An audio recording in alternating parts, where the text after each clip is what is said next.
New Orleans. Darkness descends, casting long shadows across the ancient cobblestone streets. This is the French Quarter, the heart of New Orleans. Each brick, each cobblestone, whispers tales of love, loss, and the echoes of lives lived and lost.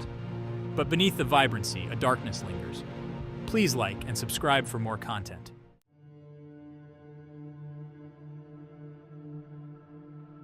For generations, stories have been passed down, whispered in hushed tones. Tales of the undead, creatures of the night who walk among us, their thirst unquenchable. Are they merely stories? Fabrications meant to frighten and intrigue? Or is there something more to the whispers? In New Orleans, it wears the mask of seduction, of allure, of eternal life, promised at a terrible price. They are here, hidden in plain sight, their hunger concealed behind a veil of beauty and sophistication.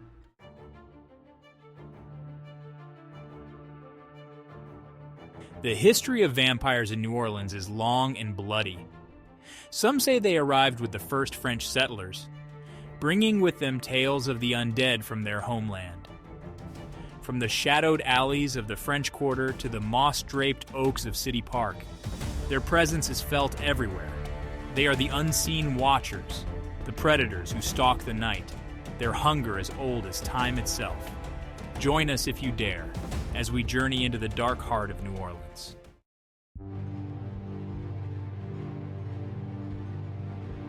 The year is 1718. A ship, heavy with the hopes and dreams of French settlers, navigates the murky waters of the Mississippi. They come seeking a new life in this untamed land, unaware of the shadows that await them. Among them are those who carry with them whispered tales from the old world, stories of creatures who prey on the living. In the humid air of New Orleans, where the line between life and death is thin, these stories take root.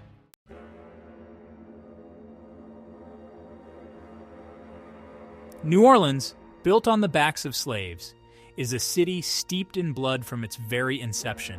The suffering, the despair, the raw energy of life and death create a potent brew, a heady elixir that whispers to the shadows. Voodoo, a religion born from the fusion of African traditions and Catholicism, flourishes in the shadows. The vampires, if the whispers are to be believed, are drawn to power, to beauty, to the pulse of life itself. They move among the elite, the wealthy, the powerful, their true nature hidden behind a mask of charm and sophistication.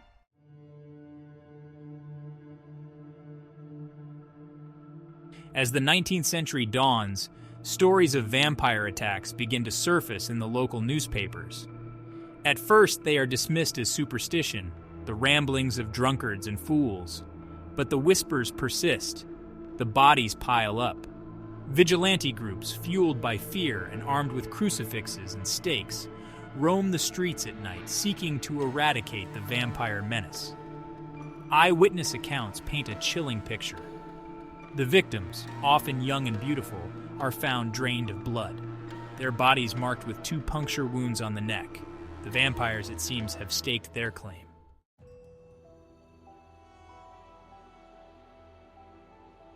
New Orleans, with its humid air and brooding history, becomes synonymous with vampires. The stories, once whispered, are now spoken openly, fueling a morbid fascination. Tourists flock to the city, eager to catch a glimpse of the creatures that lurk in the shadows.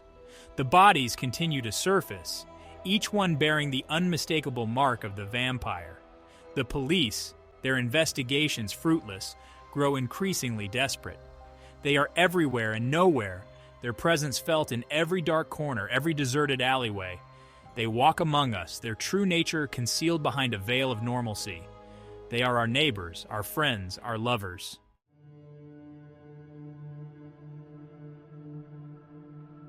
Outside the city, in the murky depths of the Louisiana Bayou, another kind of vampire legend takes root.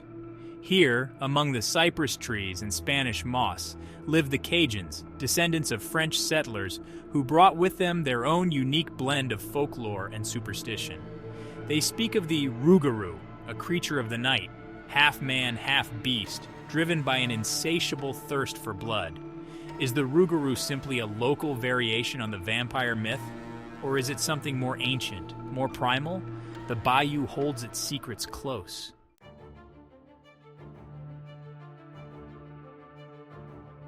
The year is 1932. New Orleans is gripped by terror once more.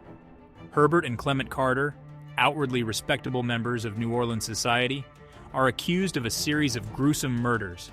Their victims, all young women, are found drained of blood, their bodies bearing the unmistakable marks of vampire attacks. The Carters, it is revealed, were not simply killers. They believed themselves to be vampires, members of an ancient bloodline, and their victims were sacrifices to their dark god. The brothers are found guilty and sentenced to life in prison.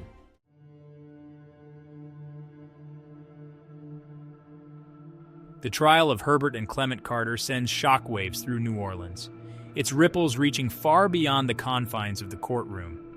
Newspapers across the country clamor for details, their headlines screaming of vampire killers and blood cults. The public is captivated and horrified in equal measure. The Carter brothers are incarcerated at the Louisiana State Penitentiary, their reign of terror brought to an end, but the questions linger.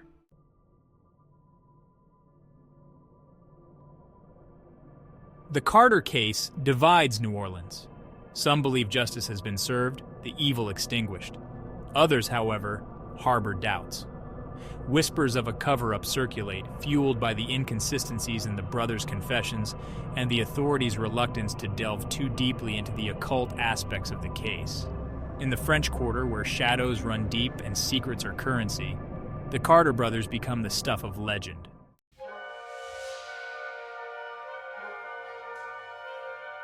Perhaps the most haunting aspect of the Carter case is the lingering question of their victims. Young women, full of life and promise, their futures brutally cut short. Their stories, often overshadowed by the sensationalism of the vampire trial, serve as a stark reminder of the human cost of obsession and madness. Families are left to grieve, their pain compounded by the knowledge that their loved ones' deaths were not random acts of violence, but calculated sacrifices in a twisted ritual. The blood of the innocent stains the soul of New Orleans, a tragic legacy that continues to haunt the city to this day. The air hangs heavy with the scent of old stone and damp earth as our investigation leads us to St. Louis Cemetery No. 1.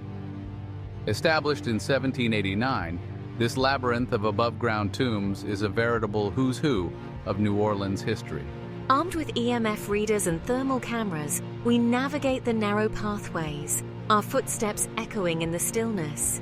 The EMF reader crackles to life, its needle jumping erratically.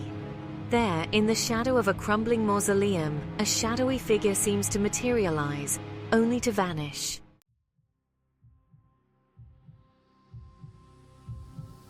Our audio recorder picks up faint whispers, barely audible above the ambient noise of the night. When played back, the voices send chills down our spines.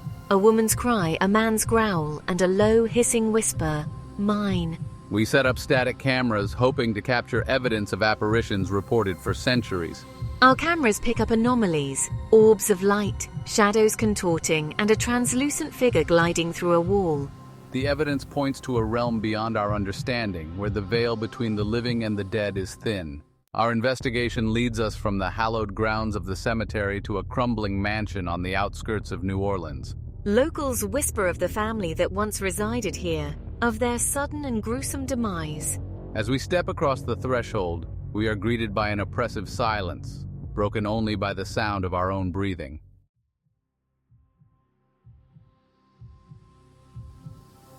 Our investigation takes an unexpected turn as we delve into the shadowy world of modern-day vampire communities. Gone are the Gothic castles and brooding figures of lore. The vampires of the 21st century move among us, their true nature hidden beneath a veneer of normalcy. They are our neighbors, our co-workers, our friends, or so they claim. We venture into vampire-themed bars and nightclubs, places where the line between fantasy and reality blurs. The patrons, clad in black leather and velvet, their faces adorned with intricate makeup and piercings, embrace the vampire aesthetic. But how many of them are simply indulging in a subculture? And how many harbor a darker secret, a thirst for something more than just synthetic blood cocktails? We strike up conversations, careful not to reveal our true purpose. Some dismiss the idea of real vampires as ludicrous, while others speak in hushed tones of ancient bloodlines, psychic abilities, and the seductive allure of immortality. We are struck by the conviction in their voices, the glint of something otherworldly in their eyes. Our cameras capture glimpses of rituals and gatherings, often held in secret locations under the cover of darkness. Candles flicker, incense burns, and ancient words are chanted, their meaning lost on us but their power undeniable. We are witnessing a world hidden in plain sight, a world where the boundaries of reality are fluid and ever-shifting.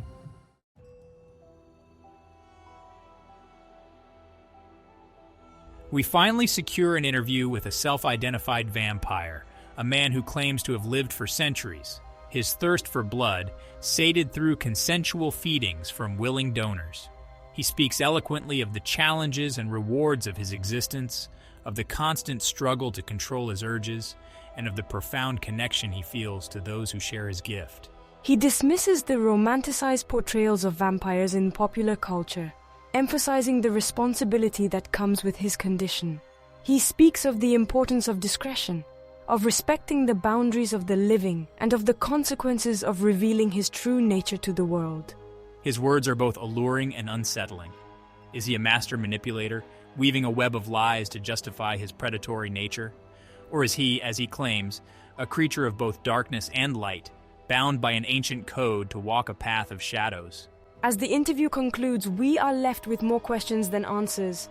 We have peered into the abyss, and the abyss has peered back.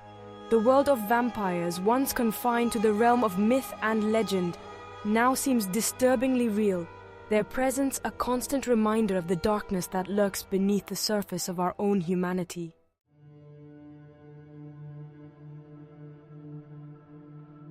Our investigation has taken us to the edge of the unknown, into a world where shadows dance and whispers hold power. We have encountered those who claim to be vampires, who embrace the darkness and all its temptations. But we have also witnessed a surprising level of secrecy, a reluctance to reveal their true nature to the world. Why the secrecy? Is it fear of persecution? Of being hunted down and destroyed as monsters? Or is there something more at play? A deeper understanding of the delicate balance between the human and the supernatural. A recognition that some secrets are best left buried. As we stand on the banks of the Mississippi, the city lights reflecting on the dark water, we are left to ponder the true nature of the vampires we have encountered. Are they creatures of evil, driven by an insatiable thirst for blood? Or are they simply misunderstood beings, seeking their place in a world that fears what it doesn't understand? Our investigation is far from over. The whispers persist, the shadows beckon, and the truth, elusive as ever, awaits us in the heart of the darkness.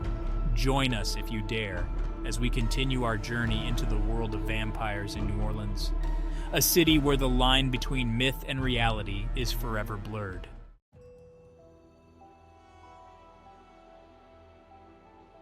Our journey into the heart of New Orleans vampire lore has been one of eerie encounters, chilling evidence, and unsettling truths. We've walked through graveyards where the air crackles with unseen energy, explored decaying mansions where shadows move with a life of their own, and met individuals who dwell in the shadows, their existence both alluring and terrifying. Are vampires real? The question lingers, as persistent as the scent of jasmine and decay that permeates the humid air. The evidence we've gathered, the stories we've heard, the encounters we've shared, suggest a reality far more complex, far more nuanced than we could have ever imagined. New Orleans, with its rich history, its vibrant culture, and its enduring connection to the supernatural, continues to captivate and confound. Perhaps in a city where the veil between the worlds is thin, where the past is never truly gone, the question of whether vampires exist is not the right one to ask. Perhaps the more pertinent question is, do we truly want to know the answer? The mystery remains. And as the sun rises over the French Quarter, casting its golden light on the city that never sleeps, one thing is certain: the legend of the vampires of New Orleans will continue to enthrall, to terrify, and to remind us that some secrets are best left buried in the shadows.